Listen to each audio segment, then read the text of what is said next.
Howdy, folks. Happy New Year. Welcome back to another episode of Viva La Cats. This is our first episode back after a 3+ week hiatus. We kind of took a break over the holidays. Things got busy. We were in all different places, had a lot going on, but we are back. And, new year, same shit. Nothing's changed. Effectively, nothing has changed since we did our last episode, which is actually really funny. I think it was December 11th. It is now January 6th. This is what it is. We're here and we're just going to talk about it. As always, this is part of the 1012. This show is part of the 1012 network. So make sure to check out the 1012 network on X, as well as Instagram, Apple Podcasts, Spotify, YouTube, you name it. Great coverage from a lot of different teams. And you can find pretty much anything you want about the Big 12 there. Steve, welcome back. It's good to share the stream waves with you. We're not really on the air, so not the airwaves, but maybe the digital fibers across the internet.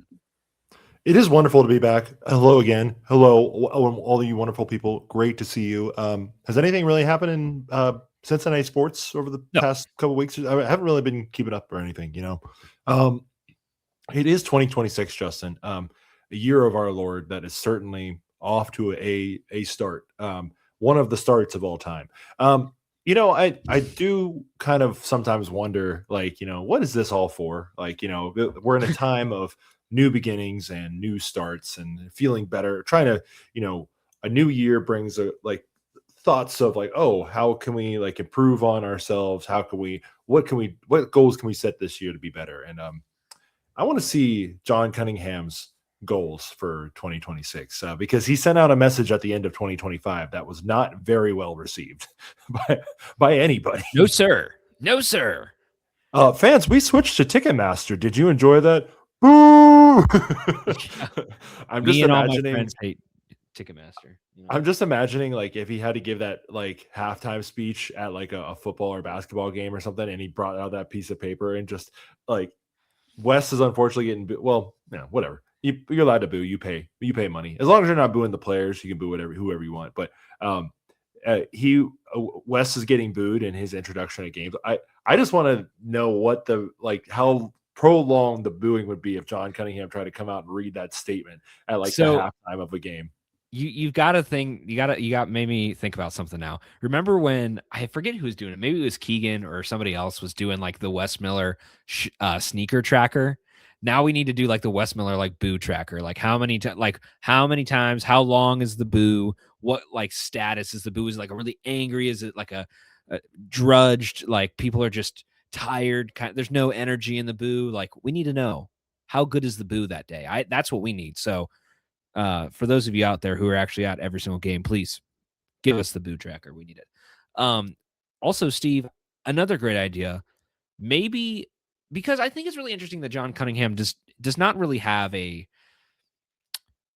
kind of operates in the shadows a bit. He's not a very public facing athletic director. There's some that are and there's some that are not. And there's great examples across all of college athletics, but John Cunningham seems to be a little bit more reserved. He saves that for his time to try to quell all of the commotion of Bearcats fans being pissed off about everything that's going on by sending out a lengthy AI report. I'm really curious if you did actually someone run it through? Did someone run it through? No, I just imagine it has to be, Steve. Everything about this guy just reads this way, and I just if he meant these words, just out of touch. And you can say with your chest that this program has momentum. Please do it in front of a microphone so I can see what your body language says, because when you type it out, I don't believe it. I want to see how he reacts when he says those words when they come out of his mouth. Is it true or is it false? Does he really believe it? Is he, is he smoking his own supply? If we were really to get him on some truth serum, he would probably say something about how we need to play more neutral site games, in order to get some more money. And hey, maybe one of these days we'll just get that great payout. But it's just been a rough time for him, and it was no greater indication of that, unfortunately, than what we saw this past Friday in your home state, Justin, of Tennessee, where Cincinnati, while missing 16, 18, 20 players, it was a lot of players. They were missing a lot of players, but still, unfortunately, did go out and lose to Navy 35-13. The Navy quarterback scored the first touchdown of the game, and he did the UC, and then he did like the no motion, and I was like, oh boy, we got the literal mid talking trash about us. Like, this is just not a great start, and it did not end up being a great game overall. I mean, I think people were tweeting emotionally on Friday night, and that makes sense, given Scott Satterfield, given this team. But I do feel like you could have hoped for a better showing than what you had. That maybe a couple things here and there that I liked, but wasn't like crazy on. Oh my God, Justin, do you have the game on? Mm-hmm. Did you see what just happened? I don't know if I've got a delay. So for those of you who are listening, thank you for joining us, of course. It is currently 57, at least on my feed, 57-52. Bearcats are up on West Virginia at the 2:15-minute mark. So there's a little bit of time left, and West Virginia just hit a disgusting 3 as I'm speaking. I see what you're talking about now, Steve. So we are caught up. And it's an end one. Yes. So there's a foul, and the Bearcats are trying to choke away their lead. We've got an interesting one here, folks. Day went up. I don't see the foul from that angle, but we'll see. Please continue. We will catch up with you. Okay, now I see it. We will catch up with that result here in a few minutes. But yes. But football, real quick, just to try and kind of cap off the season. You end on another 5-game loser. Third season in a row. Well, no, I take that back. They did win one game in November, and that was that Houston game that, for whatever reason, I watched in 2023. But it's a spiritual winless in November, or if it's 9 out of 10, it's spiritually, yes. You lost all of your games in November. So I think the hard part, Justin, right now is that, for college teams, and really in general, just for sports teams across this great country of ours, we are kind of dealing in hope, right? And I'm kind of taking this point from Bud Elliott, but he mentioned, and I kind of agree, that when you're with sports teams kind of deal in hope, and especially teams with boosters who you need to keep raising money from boosters, and so you kind of have to keep people hopeful.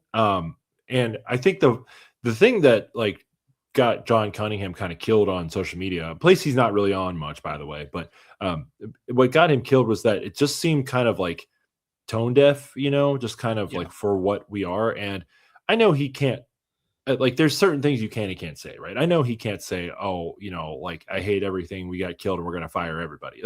I know he can't say that. He's not a fan. But it's just kind of I think sometimes what I'm learning as a fan of, I like what somebody said. I think it was the Bad Bearcat on Twitter, is I'm going to be thankful for the Wes Miller and Scott Satterfield eras, not because it was fun, because it made me better as a man. And I think it's going to make me a better person, to be honest. But it is just tough, because at the end of the day, you kind of hope that people would be, in touch with reality when they're running a program like this. And I think he's kind of got to be able to toe that line a little bit, and he should be proud of some of the things they did this year. But to just come out and say that, and then right after that, you get pasted by AAC team that went 10-2, and it's obviously very hard to play a triple option team on a month's notice. Steve said it, but let's clarify. That was a straight up grease mark.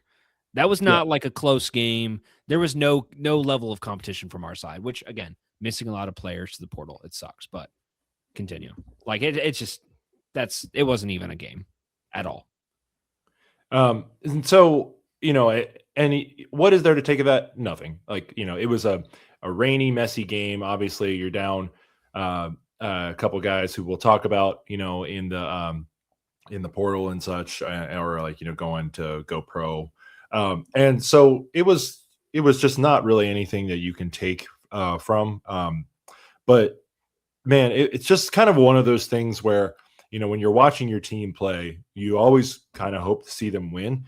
But it seems like more than not, we've just kind of been getting like just absolutely posterized in some of these games.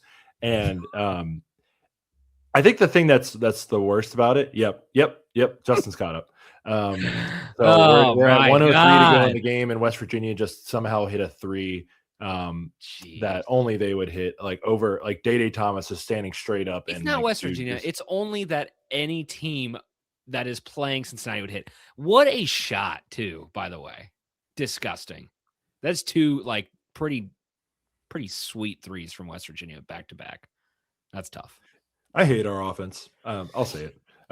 So, but and our offense in football was not much better either. So, but Navy's had at a the end of hell of the an offense all week. Let's just put it out there. Like, I mean, going from that game to Venezuela. Sorry, I had to get it out. I had to get out. We got to keep up with That's good. That was We gotta good. I keep up like with that. current Yeah. events. I mean, they are, just Do you think dropping some of the guys that bombs were on the lately. field? They are just slinging the rock right now. It is crazy. Do you think some of the guys that were on the field on Friday were on the mission on Saturday? They're like, well, you're already in Memphis. Can we just get you on the boat? So You're already in Memphis. yeah. You know what they say? Venezuela, the Memphis of the Yeah, that's just South direct America. flights. Got to be going out of there every day. In the end, though, Justin, it's kind of just a very frustrating thing to see, just because I think we all kind of knew it was going to happen too.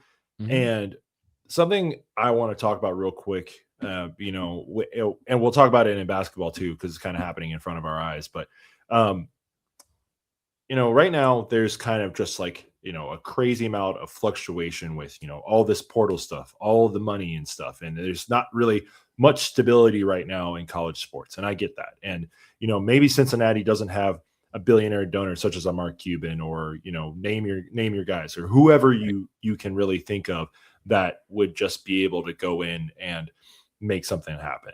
Like it's not going to be as easy as us writing a check, like, like Texas Tech, or like, a name your program, And so I think the thing is that, obviously it's no secret that Cincinnati is probably going to be in the coaching carousel in basketball and potentially football too, within the next 12 months. I have a thought about that. We will come back to that in a second. Yeah. And so something that I think that we will need to have, I've kind of, raked John Cunningham over the coals for requiring a coach that had P4 experience when he was doing interviews for the job back in 2022. Is that the greatest indicator of success? I don't think so. And it's clearly just not really working out. And I don't think we'll be able to, maybe we won't be able to fork up the money. Maybe, some donor will finally be like, okay, we've had enough of this. It's got to be over. But in the short term, when we're hiring another basketball coach, probably by the end of this season, we're going to need to find someone that does less with more. Well, less is doing less with more right now. It's going to be the other way around. You've got to find a coach that's able to do more with less. And what I mean by that is, look at coaches that, the college more, it's kind of a trend right now of guys who have just won at multiple levels and have been able to just continue to elevate their game everywhere they've gone up. And then in basketball, these programs that they're kind of like all the guys in the G5 or, like mid-major conferences, they are definitely doing less with more with less right now, just because of the fact that their rosters get rated every year.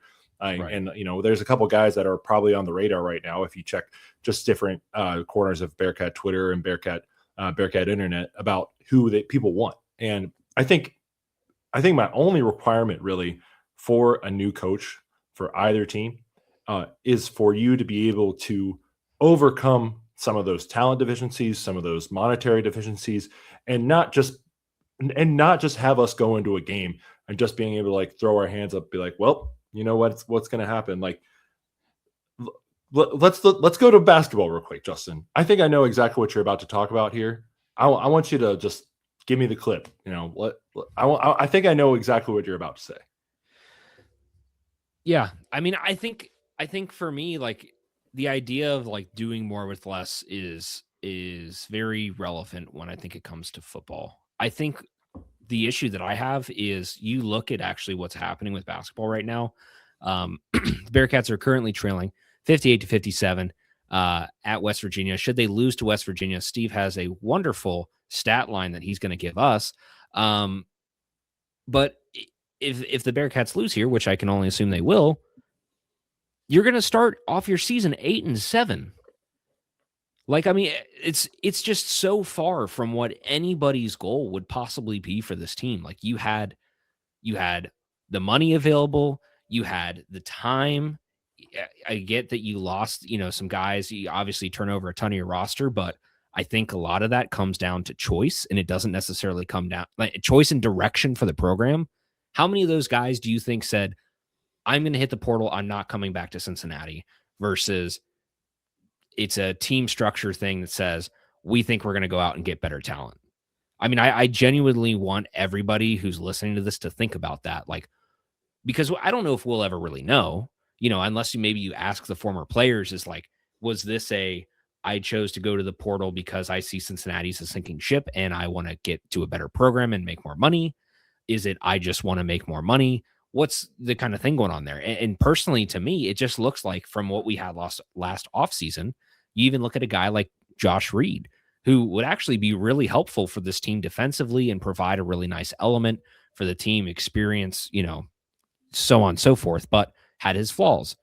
I just look at where this team is currently sitting.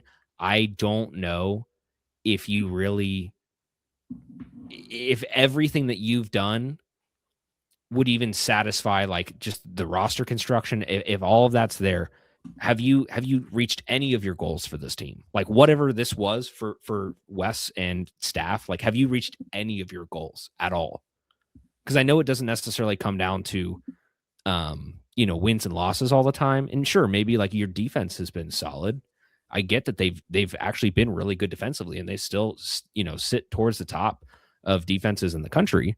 But I don't see how this team can realistically sit here and say that this is okay.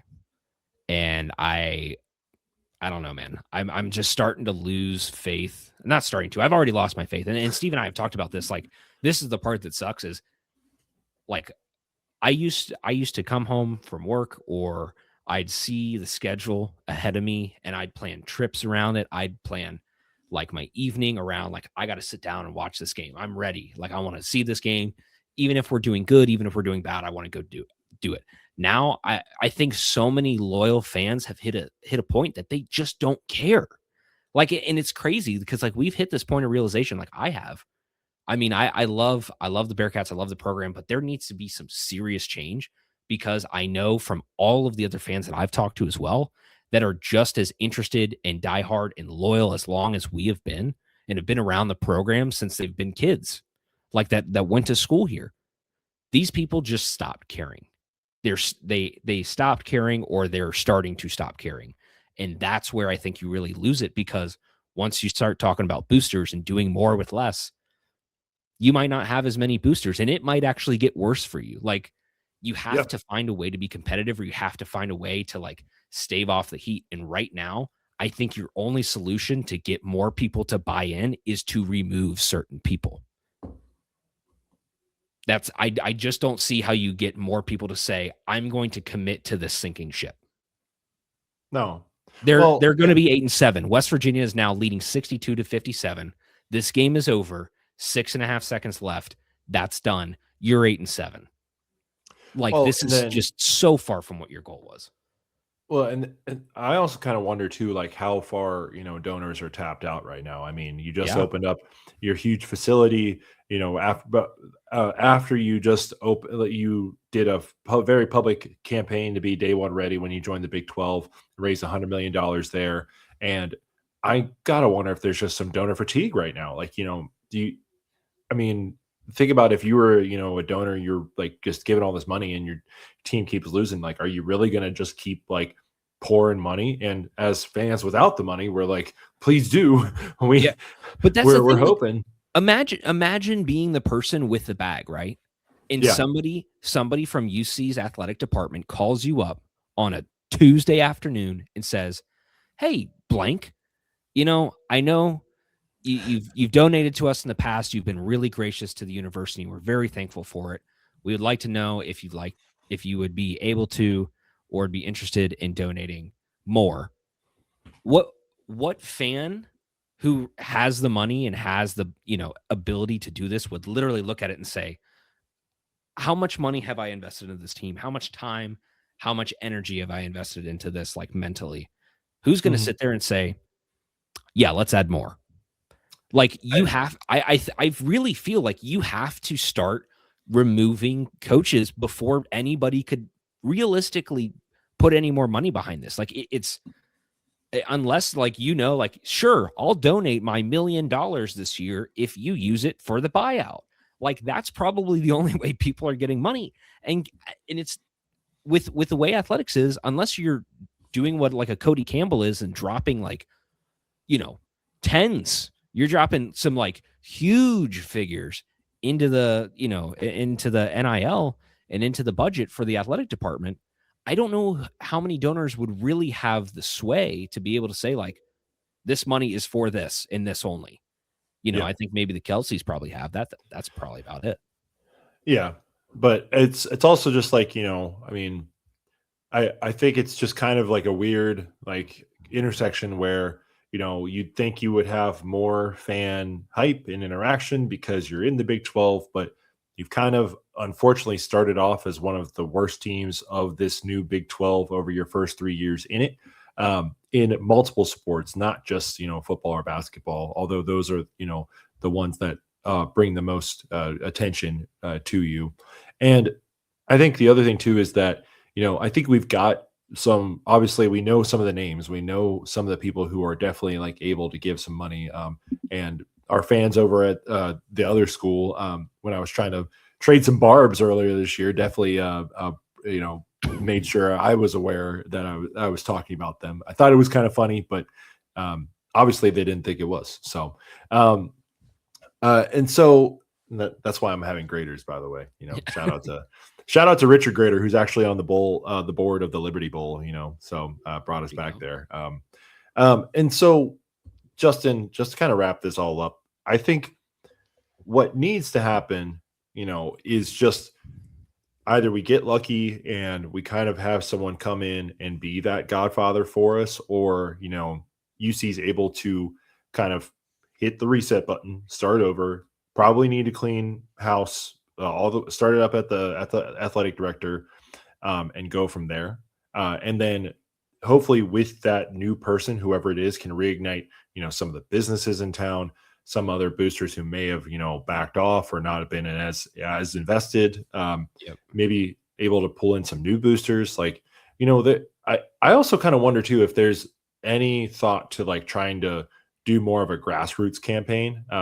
I believe Cincy Reigns is gone now. I don't believe that is a thing anymore. I believe it's moved in house now with Cincy Connect NIL, because we're supposed to not have collectives, but somehow Brendan Sorsby just got $5 million from Texas Tech. I don't know how that's happening. I don't think the cap is a real thing right now. And you've seen multiple schools say they're committing 30, 35, $40 million this year to their rosters. And maybe UC doesn't have it like that. Maybe we've got to just moneyball this thing. And so that's why I'm kind of saying you need a coach who's going to be able to win with less than your opponents. And I think we've kind of clearly seen that even with more, with Scott Satterfield, obviously this year, and with Wes Miller over the past 4 or 5 years, that neither of them have been able to do that. If we're going to be stuck in this situation, like, there's definitely going to be more selling of souls, like more buy like games at neutral sites to try and, pay for these rosters, which is kind of where we're at right now. And it's kind of the unfortunate reality of the situation. I'm trying to win the Powerball. Justin, I know you're trying to win the Mega Millions. We just need like a whole Cincinnati group chat to just start like buying up Powerball tickets everywhere we can, with the explicit agreement that we share, like, it's a split the pot between like the university athletics and like everybody who's invested. If you want in, let me know. But it's just a tough spot right now, man. And we're just kind of going to have to eat it until, we either figure out the money or we don't. Yeah, I think that's the biggest thing is right now, like you said, you're gonna have to eat it. Like there's my biggest concern, if we're being super realistic here, Steve, I don't look at the buyout, right? Look at the buyout situation that's structured here for Wes and for Scott Satterfield. Like the amount of money that's left on the table still is pretty asinine. Wes Miller still has 13 million left on his contract, and Scott Satterfield still has 11, almost $12 million left on his contract. Um, with Scott, like you have to get through this season, which you're going to do. Like it's part of how everything's set up. If you were going to move on from him, you would have already done it. So you take another, take another lap on it, and it is what it is. And Well, if and you then do with good, Tyson Bite like leaving after the bowl game, that kind of puts Cincinnati in a bad spot as well, where you're not going yep, to be able to like hire a decent defensive coordinator like from outside of the program. Now, there's potentially a name inside the program that if you know, and maybe yeah, that could be someone good, but that's kind of like you're kind of left holding the bag, and then same with it's kind of just a hard situation for us right now. And I think fans are getting to that apathy point. But the problem, Justin, right now is that this is probably one of the more expensive times to ever be in college athletics, yeah. and you're not, and you're about to get the full rev share of the Big 12. I don't think they've gotten it yet, but I think they're close to getting it.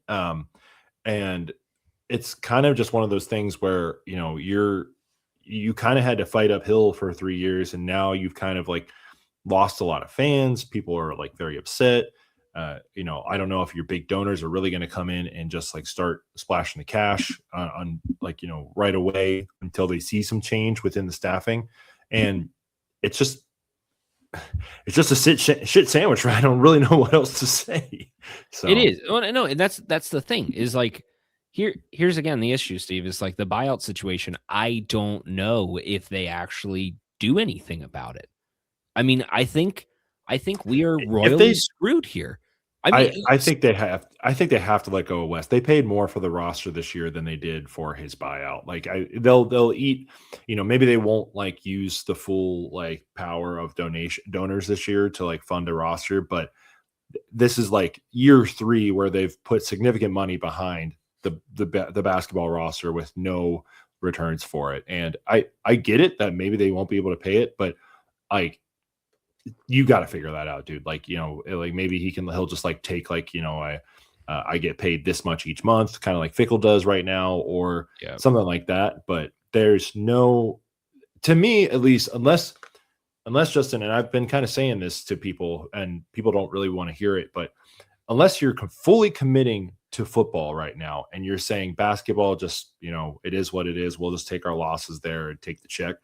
If you're fully committing to football, they will not fire Wes Miller. If they yeah. still want to try and win in both sports, which I would probably argue that you probably need to win more in football than you do in basketball. I get how like asinine that sounds for Cincinnati to be willingly bad or below market level in basketball just to compete in football. But if you guys know what's coming, you probably want to be good in football like right now. Like I I know you're not going to be yeah. Indiana, but Indiana saw that tide coming, and that's why they're where they are right now. Obviously, they have more money. They're in the Big Ten, Right, all of right. that stuff. We don't have to rehash that, but it's kind of paramount to win in football right now. I mean, I agree, and I think that obviously is going to be the sticking point, for us. But I think to the same point, like if you could, let's say, I don't know, let's say they spent what $11 million on the basketball roster, $12 million, whatever, however much they spent. Let's say they spend. What do you think football roster is here, Steve? 20?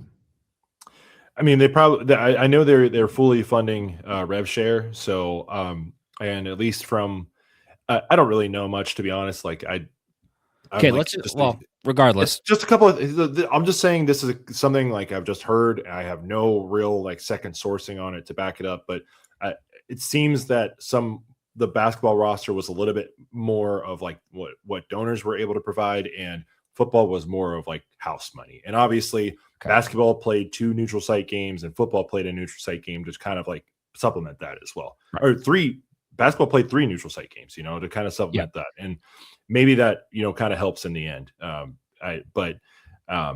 It's just kind of the thing where, unless people are fine with us kind of just trying to focus on football and win with what we've got, then, I think there will be a change, but that's a big kind of decision that's going to tell you a lot. And if John Cunningham is also allowed to make a decision, that's going to tell you a lot too, how the next couple of years are going to go.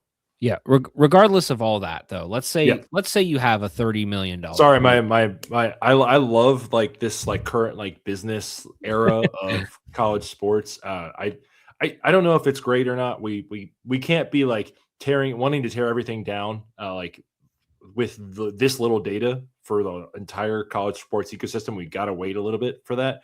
And so it's just very interesting though. And I think as fans of our team, we want them to succeed, but I also kind of see like these wins happening, and I want us to be good now, but I also want us to be in the best place possible in 5, 10, 15. It's kind of like trying to do both at the same time.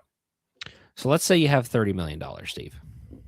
If you have a pool of $30 million, do you think that it makes more sense to spend $25 million on the football roster and $5 million on the basketball roster, or 20 on football and 10 on basketball, or 15, yada, yada. The list goes on, how you could disparage that amount of money. But let's say if there's a pool of that amount of money and you can choose sort of what goes to what and how that's dispersed. Again, like Steve said, it could very well just be donors get specifically for this and house specifically goes to this. But if you've got that much in your pocket, I personally feel like for this program, if you want buy-in from fans, you can try and go and compete in football. The problem is, no matter what you do right now, think very just black and white. There's really not a lot of teams that are going to get to compete year in and year out. You have a team like Texas Tech that's doing what they're doing. You have a team like BYU who's funding a lot. If you look in the Big 12 of teams that are competing, you're going to have to front a shitload of money to compete. Then you need your players and your coach to all work in tandem and work out to just be in the conversation for the playoff. And that is what gets you the money back. The Bulls, sure, you get some money, and let's say you get something not as much as you need, though. Yeah, let's say you get something like the Pop-Tart Bowl, though, and you make maybe $7-8 million, and you get that money back for the team. That's great. But let's say that you don't do that, and you do exactly what Scott Satterfield and co did this year, and you go 7-5 and then lose your bowl game. So you effectively just kind of wasted another year. If you could invest that money into basketball, I think that's where you get the donors back. I think that's where you get fan interest back in this program, because I think as Cincinnati fans, maybe the paradigm has shifted and maybe we're just out of date, but I think that the basketball program is still key. And I think it's still the thing that moves the needle for fans. And so when football turns off, or let's say football's not going well in October, and then you get into November and it does what it has for the past few years, guess what? Everybody's excited and ready for basketball. And then when basketball is good, nobody cares about how football ends. They think it sucks. It's tough. Nobody likes it. But if that goes bad, you have basketball to carry you through the entire rest of this winter and into the spring. And when you get to that point, basketball season is just as prevalent. I just feel like where the money is on the basketball side. And if you get back to the tournament, you start winning some games, you put your name back on the board, you start getting the money back. I don't know. I'm sure it happens with football, but I just think there's too many big fish in the pond to swallow you up right now. Like, there's just too many. I don't think that you're going to be able to compete at a high enough level where you could in basketball, because there's, more love to be spread around. Counterpoint.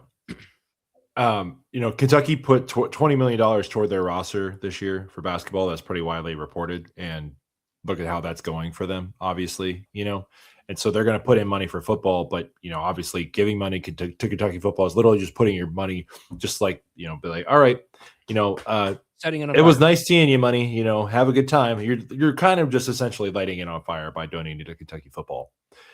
From a college sports business standpoint, Justin, look at UC's enrollment over the past 5 years. And what did that coincide with? Those 2 really great years where UC one went to the playoff and right before that went to the New Year's Six Bowl. A lot of football success under that. Look at how enrollment has I don't know if those spiked. compare though. I I get understand it, but like there's Justin, a visibility, but I don't know. It's they there's have more kids now than they've ever had. yes, but I think that also comes. This is where I think. Let me pivot here. This is where I think you swing all the way back to where we started talking about John Cunningham and John Cunningham's address to the people is Cincinnati has momentum. It doesn't have anything to do with sports. It has to do with one thing: real estate, construction. It is they are supporting the student body by building more apartments, building more dorms, building more spaces for students to be in, updating, renovating. The campus is beautiful. I think from a student perspective, Cincinnati as a campus and as a place to learn and get a degree has become better. And I personally think that's where a lot of that's coming from. I don't know if that's coming. I think certainly you get some help from sports, but I think that you have to have some longevity there. I don't know if people are making commitments because they see, some kid from Dublin says, "Oh my God, look, I've been an Ohio State fan my whole life, but Cincinnati just won the playoff." I don't think that's making them commit. I think it legitimately has to do with how good this campus has become for students. Every time I go back there, my jaw drops because it just gets more beautiful every single time I go. And what I remember Yep. as a kid, what I remember as a high schooler, going to this campus, what I remember being in school, then after I graduated, and then now, like it just keeps evolving. I feel like it's a separate conversation. I really do. I do hear what you're saying, but I really just, I don't know if the two correlate enough that the school is growing because of your success in football. You have to actually have sustained and like top level success for that to make a move. I just don't know if that's it right now. Okay, I'll hit you with one more point, and then we can move on. We can talk some transfer portal, talk a little bit more basketball, and then we have a game for Justin to play, folks, at the end of this show. But let me make one more point. We talked about them a little bit earlier, but I'll bring them up again. Indiana.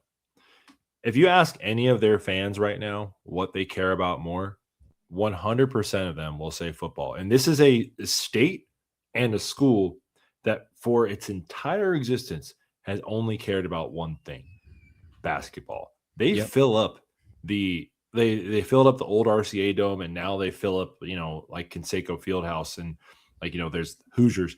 That state, like, it's all basketball. That's kind of all it's been until last year, until that tide turned, and they finally started winning games and being great. And now you ask any of their fans, it's like, oh yeah, we're a football school now. It's just different, Justin. Like the amount of football success is so contagious. And obviously it's how these decisions are going to be made over the next 5, 10, 15 years. To me, that's where I feel like, while, we definitely do have that success in basketball, and, we want to be good in basketball. If I'm choosing one or the other that I want to put more money in, and to answer your question, I'm putting 25 toward football, and I'll give basketball a 5 and figure it out from there. Like there's just much more to lose in football than there is in basketball right now. Yeah. I don't know. I think just as my closing point on this too, and obviously we're not going to agree, which actually is kind of rare. We usually agree on this show, but I think like for me, I really just see it as, again, there's so much money now in football, and we are literally seeing the divide happen less by team and performance and way more by money. And I think that's where the game is going to continue to go. And unfortunately, I just don't think that we're there. And that's where I feel like that was Cincinnati's staple for a very long time, was basketball is going to be the thing that you compete in. Because yeah, sure, you're going to field a good football team here and there, and then eventually we got to a point of sustained success, which was great. But I just feel like in this day and age where you have an opportunity to throw some money down and actually give yourself a shot, do it in the sport that I think has been kingpin for this university for a very long time. And I think it sways a lot of opinions. Maybe it does, maybe it doesn't. But, it's as long as the Bengals and the Reds and everybody else in the city keeps shitting a brick every single year, you got to have the Bearcats succeed in something. And if this is what it looks like when it's a split, when you're trying to invest as much as possible into both with the money that we have, you got to pick one or the other. And it's sad. It sucks because that's the discussion that we have to have. But I think that's a discussion that a lot of other schools are having right now too, is what's more important right now. And I do agree with you. Football will move the needle as far as possible super conference split and wherever that goes. And if that conversation continues, which it's only going to get hotter, folks. It's not going to get easier. It's not going to calm down. We're going the opposite direction. So that is unfortunately what it is. Steve, as we mentioned before, the Bearcats did officially lose the basketball game that they play tonight, which would put them now at 8-7. We put the 8-7 question mark on our board up here. If you're watching on YouTube, our lovely little tracker that we have right here, 8-7 question mark, now official. The Bearcats defense in KenPom is still listed at number 6 in the country, which is fantastic. Their offense, on the other hand, 222nd. I'm actually going to filter by offensive rating right now and see what the closest power team I can find is, while you tell people whatever you want to tell them. Well, Justin, I think I have some homework for a weekend or something. I want to look at the past 25 years of KenPom from like a power team standpoint and see what the biggest like split is between like best defense and worst offense. Damn well might be setting a record. I think we might be, which is crazy to think about, but we damn well might. Northern Kentucky has a better record or better offense than us. They also have a better record. They're 12-5, but they play. We ever tried hiring Northern Kentucky's coach before? Has that ever worked for us? Maybe we should. Maybe we should just get the guy down 75. See how that works out. We've only tried that 4 times. Yeah. Hey, that's a Mike Bones strategy. That's patented, baby. You can't go much further than just who's in your backyard. I got you, Steve. Are you ready? The closest power team I could find. I didn't look behind us, and I don't think there is anybody behind us. I don't think so.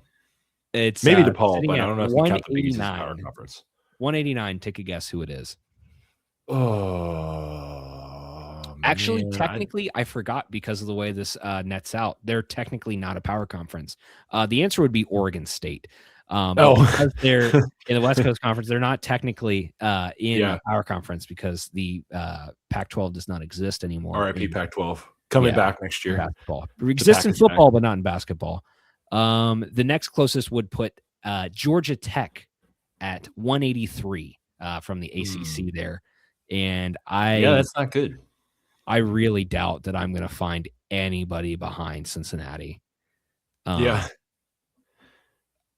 So I think that's my project for the next couple weeks is or a day when I have time is I'm going to look for the biggest split between like teams in like offense and defense efficiency on KenPom since he's been releasing it because it's shocking. It's just like comically bad to see how large the split is. You have a top 7 defense in the country and you're 8-7. Yeah. That just goes to show like how off the charts bad this offense is. Like, and again, I think I tweeted this out a few weeks ago, but like, it just goes to show you that if you had a even top 100 offense, you could very well find yourself at like a 12 win, 11, 12 win team right now. No questions asked. If that's you the problem though, is that any other points. They just don't have an offense. They kind of just run kind of do 4 out. They don't really play a big man down low, and they just kind of like do a couple cuts here and there, trying to find an open man from 3. That's basically all it is. I've now hit the bottom of the list, Steve. There is not one single other power conference behind us right now. We are dead last in power conference. Oh, damn! They took the lead from us. Damn it! Guess who? It's the Bearcats have played them in a bowl. Oh, a bowl. No, not Vanderbilt. Power conference team. I'll give you a hint. Booty Bowl. Boston College. Okay. There you Yeah. go. Yeah. Boston Yeah. College sitting at a Well, right what's their defense though? Got to be top 10, right? 295 Oh, okay. for All right. offense. Also bad. Defensively, 61st. So that's Okay. a pretty wide split too. They are It's actually kind of, honestly it not might all be. that different. You're talking about Wait, no, that's a bigger split than actually us. that is bigger. That is bigger. Boston College. I think I'd have to like modify it with like a team with a top 10. Like I'd want to see like if anybody has ever had it. Like it's got to crack like the top 25. Yeah. Like one of their metrics has to crack the top 25 and the other one has to be on the other end. Because then this team is also just bad. Like 61st in defense, not so bad. 295th in offense. That's how Bearcat fans feel right now. That's for sure. You could put us at 300. I don't think anybody'd be arguing with that. Steve, yes. And we mentioned that is just a terrible spot. Of course, the Bearcats finished 8-5 in non-con, immediately came out and now have lost 2 straight to start off Big 12 play. I think, unfortunately, when you look at the schedule that's been presented in front of us, I want to talk about the Houston game for a hot second. But if you look at the first 5-6 games of conference play, you go from Houston, at West Virginia, at UCF, at now top 25 UCF. Hear that loud, folks. Top 25, if you didn't know. Colorado, ISU, and at Arizona. That is your opening 6 games of conference play. You might literally have to stretcher somebody off of the floor from just death against Iowa State and or Arizona. And I think UCF, after beating Kansas, is going to kick your ass. I think Colorado might be your sole win until Steve, they might be our only win. I'm not joking here. Like Utah. You say that now, like Steve, I'm not kidding. I seriously am looking across our entire schedule that we have left based on the way this team has performed. I don't know if you get more than 2 wins in conference play. You might get Utah and you might get maybe Arizona State. I think that's the list. Because West Virginia needed to do it. Yeah, that was a big one. You still have another game against West Virginia at home, but I don't know. Unless this team Colorado has also not played a Q1 team yet. So Colorado hasn't played a Q1 team, and we also did not play. We played Q1 teams, sure. That's where a lot of our losses came from. They lost to Colorado State, Stanford, and University of, I would guess, Northern Colorado. Yeah. But they also, I don't know. Maybe. I don't know. I'm just at a point where I don't think that the Bearcats are really going to do anything. I mean, right now, because of this loss and because of the way the games are structured, unfortunately, we are ahead of all of the other teams in the Big 12. Us and West Virginia now have 2 conference games under the belt, which puts the Bearcats at dead last. Dead freaking last. And I don't know if you crawl away from that space before the end of the season. You might literally find yourself in the bottom 2. It's going to be you or Utah. Bart Torvik still has us at 6-12 for conference record this year, which means we would finish 14-17. So, hey, against who? Like, I mean, seriously, he's got his favorite against Colorado next week, at home against Baylor at the end of the month, West Virginia at home, UCF at home, Utah at home, and Oklahoma State at home. No. So literally, we're gonna go 0 for 9 in the league on the road. That's at least if Bart Torvik holds. I would not put it past this team to find a way to win some like ridiculous game, like I don't know, at Texas Tech. They're certainly not going to beat Houston, but yeah, find a way to just win some stupid game that makes no sense to give yourself some semblance of, wow, this team had some amount of potential and they used absolutely 0% of it.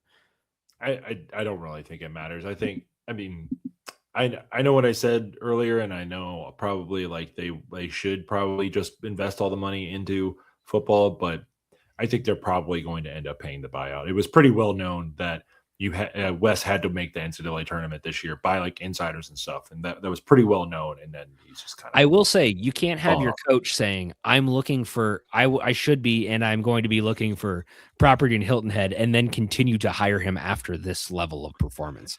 If that Yep. were the case, I think there should be a class action lawsuit against John Cunningham and the University of Cincinnati. And he said that the week of our biggest the game against our biggest rival. And then guess what? He went and lost that game. He couldn't figure out how to double team anybody. Yeah, it came down to coaching. Double team somebody. Maybe stop the guy who's never played in this game before from scoring 31 points. Maybe. Real quick, Justin. I don't really feel like talking about basketball anymore because I'm just getting depressed. So, real quick, let's talk about the fact that we're now 0-10 to Houston. Wes Miller is. Hey, John Brandon still got that one win, baby. That is impressive. He at least you know what it is, Justin? The world has ended, and we just don't know it yet. That was literally like what happened. Like, there's another universe where Cincinnati basketball is good, but we're in the weird universe. Wait. Can I ask you a serious question here, Steve? Yes, and then we will move on from basketball. This is going to be the most loaded question, and we're going to drop this on January 6th, and we're going to think about it for the entire rest of the year. Is John Brandon a better coach than Wes Miller? He at least would have got a team to the tournament. Like, I mean, I kind of think in the Big 12. Maybe not. Hey, Wes couldn't get a team to the tournament into AAC, so I don't know. I don't know. It's a very interesting question. We're gonna his former players is on the Harlem Globetrotters now, dude. Like, it's just like all love for Mike Saunders, nice guy. But also like we have to have this is going to be a serious conversation. We're gonna put this out in the Twitter sphere. Please tell us what you think because I have to know who's a better coach. Who is it? Maybe we'll call up his painting service and we'll ask him. I'll have him come out to my house. I need some stuff done. Could you imagine after all this time and after all the shit that we've talked if we got John Brandon? Hey, how's it going? I don't even know where I'd start. I couldn't apologize. It would feel wrong. I would be like, sorry, we talked all the shit. Do you think Lisa looks up like his potential clients, and then if any of them have ever said anything about John Brandon in the past, she just was like, don't do as good of a job for them, Yeah, it's certainly going to be like, no, throw an extra 5 on the end of that. Yeah, extra $5K, just really put them, or just like, hey, this we said it was going to take a week to paint this thing. It's going to take more like 2.5. Like, sorry, bud, you're not going to hit your quota. Sorry. Okay, Justin, you mentioned this real quick the other day about how we really haven't had a player transfer up and out of here since like over the past few years, really since the transfer portal has kind of opened. And I thought it was interesting that you said that because of the 12 players from UC that have entered the transfer portal, we've had 6 already commit. And would you know it, but 5 of them have committed to schools that I would probably argue are a little bit above our level. So Christian Harrison committed to Arkansas. Obviously the big one, Brandon Sorsby going to Texas Tech. Jaquan Sanks ended up at Indiana.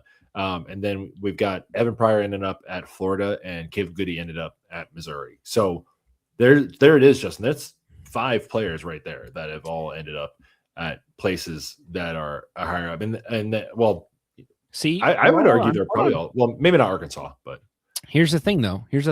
That's why I asked that question, because when you look, again, I don't think that we'll be able to answer this question. Sorsby, I think, is the only one that we are going to clear in a way be able to answer that question.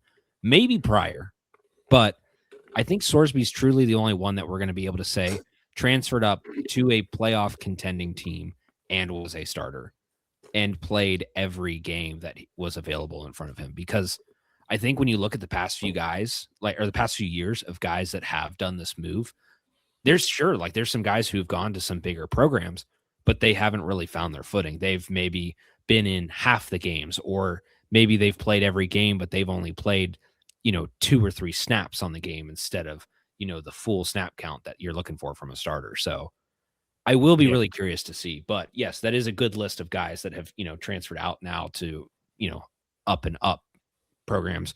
Certainly pretty much anybody transferring out right now to another power conference team is probably going to a better spot. Maybe, I don't know. Maybe we're just that sad and depressed around here, but it's entirely possible. Yeah. Speaking of, Justin, how well do you know French? French? Yeah. JC? You're about to learn JC French, baby. Oui, hon, get the baguettes. Paris baguette. Paris baguette better make I'm sure, I know it's a chain that's nationwide, but we got to get a NIL deal for JC French the fourth. Big baguette energy. I'm all for it, and maybe Wobers can get him some Dijon mustard ads. Let's break the bank for this guy. So let's get the JC French mustard going. But so JC French is a quarterback from Georgia Southern who threw for 5,000 yards in his time there, had 6 rushing touchdowns this year, and he looks like he's going to be our new quarterback next year. So shout out to Monsieur French. Oui. Bonjour French. Bonjour, this is France. And so let's see what he can do. So shout out to him. I will say. Maybe we could take it. No, Justin. We take him to the Eiffel Tower at Kings Island. Yes. There we go. Yes, there we put him on top of that, please, God. That would be such a good. Take him and Halvine Zella down there, and we'll start rolling in the money. Monsieur French. Here's my thing, Steve. We shall see how this goes. I do think it is a very interesting situation. Just in general, that the Bearcats have already made their move on the quarterback, and that specifically that they've made a move on a quarterback not from a power conference. I'm certainly curious if they have enough money to get quarterbacks from power conferences right now. I don't know what the official number was on Sorsby when he came in here. People were floating that it was like 1.5, somewhere around there. It was about 1. 1. And then we got him to like 1.5 last year as a retention. And then now 5. So now 5. So clearly, and here's the thing. And I got to say, like, I think there's going to be some people that might look at this and say, you're getting a guy from Georgia Southern. You're getting a guy from a team that's just exists. And it's not a team that everybody knows off the top of their top of their mind. But tell that to Cole Swindell. Cole Swindell. Well, there you go. I think here's the thing. It's you have a team that also finished 7-6 in the Sun Belt. And the Sun Belt's not going to be knocking down any doors except for James Madison, which did perform very well this year, of course.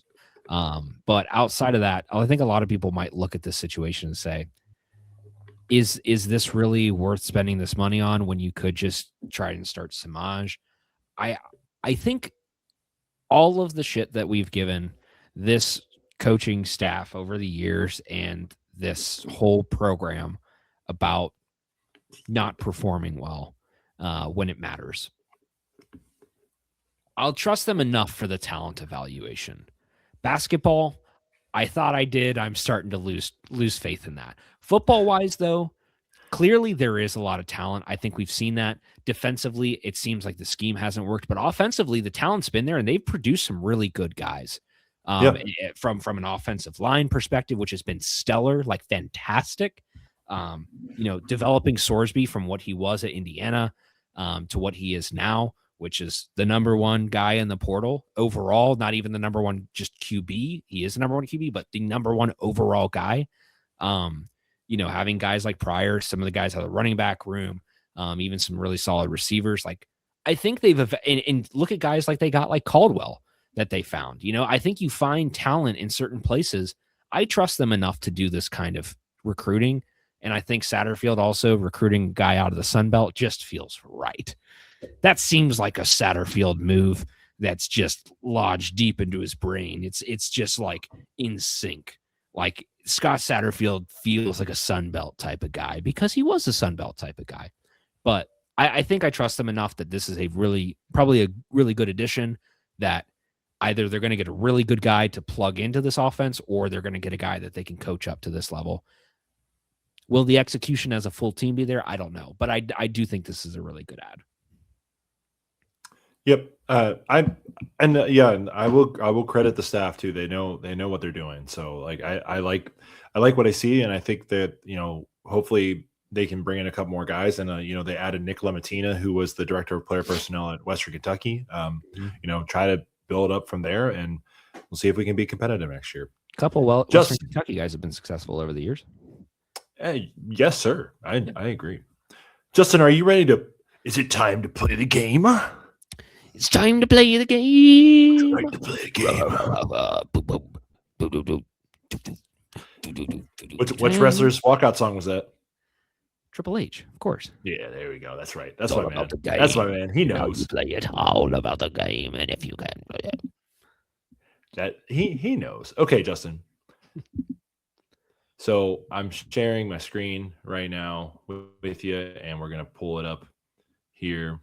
Oh God. So let me just explain it for the audio audience who can't see much, and I'm gonna zoom in for our YouTube audience. But Justin, you do know about the Circles of Hell, Dante's Circles of Hell, Dante's Inferno. Yeah, of course. Classic bit of Italian literature from back in the day. So I looked at Dante's Circles of Hell, and I was like, you know what, that's kind of hard. There's a lot going on there. I don't really know if people are up on game. It seemed pretty serious, to have Dante's Levels of Hell. There's a lot of like big words going on. So I wanted to keep it simple, Justin. I want you to give us the official Cincinnati sports tier rankings, including Bearcats baseball, of heaven, purgatory, hell is real, or absolute hell. So this is my game for you. I'm excited to see where you go. We're definitely going to put this out there, and I'm excited to see where people take this, because I think, Justin, you have the power in your hands to do some pretty interesting takes here. So okay, real quick, please kill the ad. I can't stop watching. Okay, all right. There we go. All right, now we're good. You don't like JJ Wentworth, 877 cash now? Okay, Justin, first team on the board, Cincinnati football. Where do you rank them? Purgatory. Ooh, one of my favorite Tyler the Children albums, Purgatory. Justin, why do you rank them? Why do you rank Cincinnati football in Purgatory? They belong in purgatory because that is where the program currently is. Just if you could think of like one singular word to describe where it's at right now, it's just stuck in a self-defeating cycle of hate that needs to be broken. And it also, I think purgatory also perhaps maybe emits a fraction of hope, unlike absolute hell. Hell is real feels like it's reserved for one thing, which we'll get to. Maybe it's even lower, but purgatory feels fitting. Okay. All right. And we spent a lot of time talking about this next team, but Cincinnati Bearcats basketball. Where do you rate the Bearcats basketball program within this tier ranking? Absolute hell, Steve. They're at the bottom. Absolute hell. That's right. Exactly. There is no question about it. We don't really need to explain it. Explain why. It's just you've all just heard it. We've talked about it for probably a good 30 minutes. Pretty much. Okay, and now we move on to the orange and black team in the city. We all know them well. No one. The Anderson Raptors. No, I'm sorry. It's the Cincinnati Bengals. Justin, where do you rank the Bengals on this tier list? Also absolute hell. Absolute hell. Good call. Good call. I love it. Could you I think we all know where you're coming from, but walk it out for us a little bit more. Does everybody know about the extension situation with Zach Taylor and Al Golden? If you don't, look it up and then put the Bengals in absolute hell where they belong. Money, just it's not there. Brains doesn't really seem to be there. I wish that I could say that it's all Zach Taylor's fault, but some reason, somehow, some way, even Joe Burrow keeps vouching for them, which also frustrates me because I think if he wanted them gone, then, and that's where I think the level of masochism as a Bengals player and Bengals fans happens, is because if somebody can see that there's a clear solution here and yet chooses the same path over and over and over again of self-inflicted pain, absolute hell. Yep. I think I can agree with that. Justin, we now move on to the team that you may have the least feelings about and for, the Cincinnati Reds. Where do you rate them on this list here? I feel like we need another tier, Steve, and it needs to be somewhere between heaven and purgatory. Okay. Are we able to add another one? I can add another one. Add a row above. New. Let's do here. What should we call this tier? Heaven. Real life. Yeah. The throes of life. Yes. Earth. They're grounded. You know? Yeah. We'll call it Earth. All right. We'll make it green. It makes sense. There you go. Okay. And we've got the Cincinnati Reds on Earth. Yes. And why would you say that, Justin? They're on Earth because I think they're not in the same situation as the Bengals. They're not in the same situation as Bearcats basketball. I think they actually have a little more upward trajectory than even Bearcats football right now.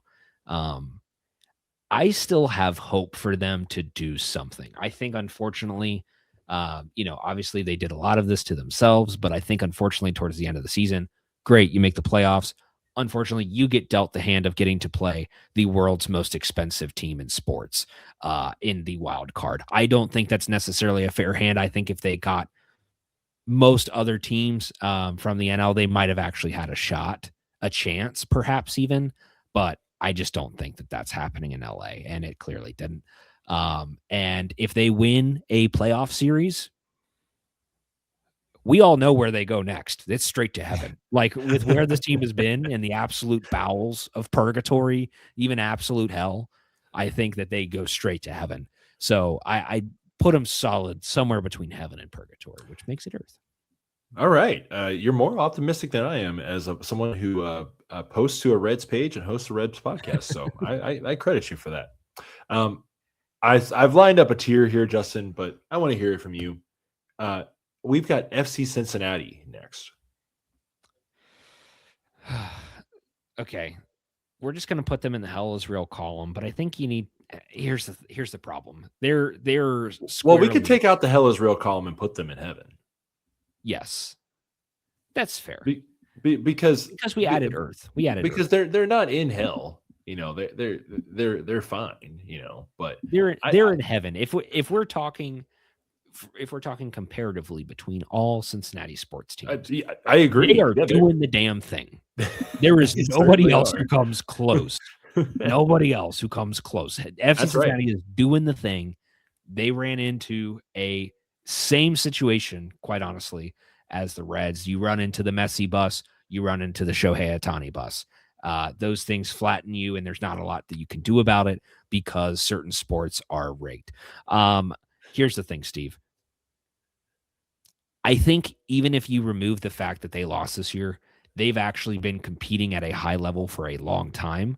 And they turned it around. They did a very good job in the USL. Obviously, they came up to the MLS shit show. And then in one season, quite literally, flipped the entire script on its head. They did sort of the Indiana thing that Indiana did last year. Unfortunately, they haven't been able to make the, dots connect and get to that MLS Cup final, but they're contending every year and they're at the top of the league every year, and they're one of the teams to beat. No other Cincinnati team can say anything close to that. Perhaps Bearcat football could have said that, until the month of November. The Gales of November come early. They do indeed come early, unfortunately. Okay. I think I agree with that. I honestly think that if anybody is trying to get off the Cincinnati sports train, maybe if you're really on the edge and really just thinking, maybe I can spend some more time with my day, I would advise you to just maybe check out FC Cincinnati for a year because, seriously. like you said, Justin, like they're fun. Their games are a great atmosphere to go to. They usually win.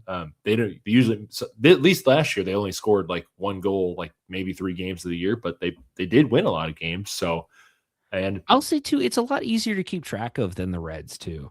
Like the Bengals, of course, it's one like game a Sunday, week. one game a week. But yeah, for FC Cincinnati, it's a hell of a lot easier to keep track of than the Reds. Well, and then also, coming up after this 2026 season, they're going to have a little small sprint season in the spring of 27, and then we're going full European calendar with it. So you're going to have something to follow from fall to spring every year, and I'm excited about that. So that'll be a lot of fun. Exactly. Okay, Justin. And I threw in one more for you because I didn't really feel like 5 was a good number of teams. So I've got Bearcats baseball. Where do you rate Bearcats baseball on this heaven to absolute hell tier? You know what? I'm feeling generous. Let's put them in heaven too. Hey, all right. We got another heaven. Hey, Perhaps they're they the belong only on earth to be grounded, but they're in heaven. They're the only team that actually made an NCAA. I'm pretty sure, like the only team, like from. I mean, I'll count cross country, of course, because Nixon Kogi is our guy. But I think in the year 2025, I'm fairly certain they were the only team who made an NCAA tournament for. Did men's golf make it? No, they made it in 23, 24, not 24, 25, unfortunately. But I think this is a pretty solid tier, my bud. I think this is a pretty correct ranking. I think it's completely fair. And given what we saw from on Sunday and then on Saturday and then tonight from Bearcats basketball and from the Bengals on Sunday, I think they're completely fine to be in absolute hell because they're rudderless ships that are going nowhere. So, Steve, I've never heard a better comparison for what you could describe both Bearcats basketball and the Bengals right now. A rudderless ship, just nothing, no sails, no rudders, no motors, no nothing. Not a single breeze to be found, dead smack in the middle of BFE. Just fucked. Like there's no way out of it. You are. Hey, Justin, that's coming from a fan who went to the 9-degree game this year, that went to the Jets game this year, that went to the Patriots game this year, that went to the Cardinals game this year. They did win that one, but man, like I went to 4 home games this year, brother. Like 2 of them up in the top deck. Like, yeah, I can tell you they are certainly in hell. We could add super hell and then move the Bengals to that. Okay, I do like super hell, so I'm gonna add that. And then what's super hell black? There's just nothing there. It is just super foul existence. There we go. All right. And we can't even read it. You can't even read it. Right. They're just off the board. There we go. Let's make it. Yeah. Oh, there we go. Okay. All right. Yeah, That's perfect. yeah. Okay. Super hell. I think that's quality. So for our audio listeners, let's list them out here. Justin, we've got heaven, we've got FC Cincinnati and Bearcats baseball. Earth, we've got the Cincinnati Reds. Purgatory, Cincinnati football. Absolute hell, Bearcats basketball, and super hell, which is worse than absolute hell, the Cincinnati Bengals. So I think this is pretty solid list, my friend. Thank you, Steve. This was fun. I think we should do these more often. Honestly, I feel like we should just bring out the tier list and find a way to implement it all the time because tier lists are so much fun. They're very debatable. People love to interact with them because they're just a lot of fun. You can put teams in a lot of different places. I like it. I like it a lot. Hey, it's better than watching the games right now. I tell you that. That's true. I would literally rather build a tier list of, favorite, I don't know, Lego pieces or I don't know, favorite types of grass. You know what? Maybe we should do that as like, instead of talking about any games that happen as this Bearcats basketball season kind of goes down the drain, we'll just do like favorite player, favorite Bearcat basketball players, favorite Bearcat football. Like we'll do that, like favorite FC Cincinnati. We'll make this fun. We're not going to try and inflict our listeners to this pain as well. You are, hey, I'll give you a quote and then we can wrap up, Justin. Here's what Coach Wes Miller said tonight in his post-game press conference from Keegan Nickerson. Quote Wes Miller: Everybody can quit on us. It's us against the world. I hear it. He just gave you permission, folks. You're welcome to quit. It's you. You can be done. You don't have to watch Oh. anymore. He gave you permission. It's those like permission slips, Justin, where they like a city will like write one when like the team's playing like a late night game on like a Monday or a Tuesday or something fun like that. It's the other way around this time. Wes Miller just gave you a permission slip to not have to watch any more games this season. Steve, I think that please, there's now a gap between purgatory and absolute hell. Or sorry, not between absolute hell and super hell. But you know what? Just take them down to super hell just for that quote alone. Just put them down. That's going to be the final one. That's the nail in the coffin right there. Nobody's even in absolute hell. There's nothing between. Don't delete it. Leave it there. No. Undo. Excuse me. Super hell still, or sorry, absolute hell still needs to exist. That's how we know that there is a gap between the two. We're getting closer to the 7 layers. Although if heaven is one of the 7 layers, that would very, very very quality explanation there for what the Cincinnati fan experience is like. Even heaven for a Cincinnati fan, it's still the first layer of hell. Yeah, that seems about right. This is Cincinnati sports, baby. Can you put in parentheses heaven and then underneath it just disguised as hell? Or sorry, no, hell disguised as heaven. This is the bad place. Oh, this is too much fun. There you go. Perfect. Well, they did in the good place, they did make a joke about Cincinnati. They're like, I want to go to a medium tier place like Cincinnati. And it's like that's completely fair comparison there. So yeah. Still the top player. Still a top player. Well, Justin, this Bearcat basketball season might be going down the drain, but you know what went down my tummy this entire time? This Grater's Black Raspberry Shake that I did very much enjoy. I just switched to straight ice cream for this one. I didn't even try to break out a Cincy Light. It's like just if I'm doing the business of misery, it's ice cream. Ice cream's more powerful for misery than a Cincy Light. This is true. Well, I love Cincy Light. Don't get me wrong, but see, here's the thing: you gotta pick and choose your vices. Like a Cincy Light might stem the tide and then eventually wear off, but an ice cream will sit in your belly all night and just fill you and be warm and it's a nice hug. So perhaps it is better. I don't know. That's right. Steve's trying to figure out where it is. There it is. There it is. Right there we go, buddy. Well, we've talked for far too long, and I don't know. I mean, it's a good catch up. It's a good catch up with a month's worth of the same old.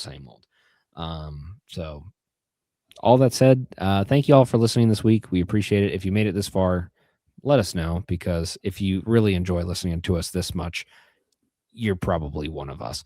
You gotta be one of the boys. So, shoot us a message or something, but either way, this is part of the 1012 network. So again, make sure to check out the 1012 network, check out Phil's show, check out all the other great shows that are within our, our space here. And as always, hopefully the Bearcats, I don't know, they're just going to continue to exist and we'll continue to talk about them, and that will be that. And at least we don't have to worry about football until August, so we can mentally check out of there. Basketball, you're probably already mentally checked out. So honestly, let's just have a nice spring, and if we win, great, and if we lose, we knew it was coming. Yeah. There we go. Yep. Acceptance of defeat. That is how you know we are truly in super hell. Steve, thank you for joining me this week. Folks, thank you for joining. Have a good one, and we will catch up with you next week as the Bearcats hopefully will have a win against UCF, but probably not. You mean Colorado?